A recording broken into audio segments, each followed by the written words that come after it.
President Johnson addresses a joint session of Congress to push a voting rights bill aimed at ending discrimination. It would appoint federal voting registrars in some instances and put an end to complicated literacy tests and other hampering tactics.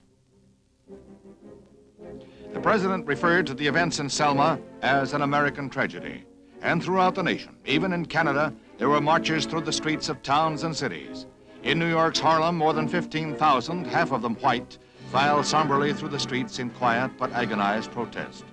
The events in Selma had been brought to a climax by a nighttime attack on a white Boston minister by white men. He died 2 days later, many feeling he suffered martyrdom in the cause of civil rights and voting discrimination. The next day, 4 men were held for his murder. For the Reverend James J. the Demonstrators write his epitaph with this tribute.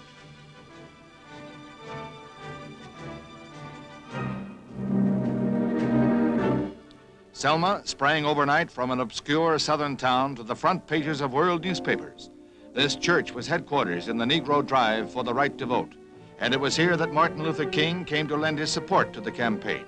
He pointed out that from Selma's 14,000 Negroes, only a few more than 300 had been registered at the polls.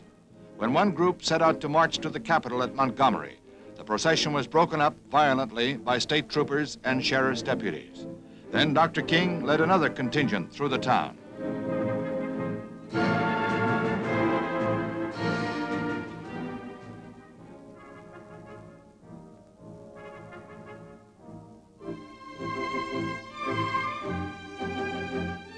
This time, there is no violence.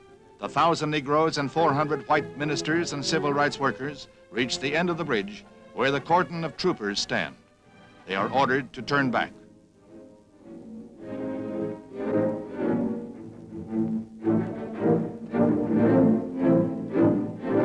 Dr. King confers with the police as the marchers hold their ground. He requests that they be allowed to pray. There are a few minutes of mounting tension.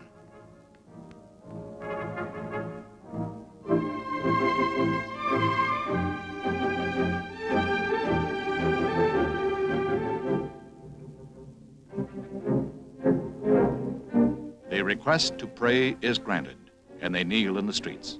Informants say that Dr. King turned his marchers at the behest of the White House, an arrangement that had been made in advance to avoid a confrontation that could only end in bloodshed.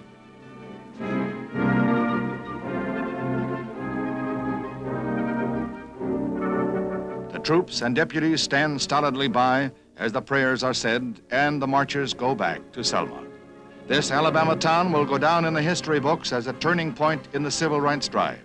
From the halls of Congress to the smallest crossroads hamlet, people can understand the plea that no American can have freedom and justice unless there is freedom and justice for all. In Selma, there is a lesson to be learned.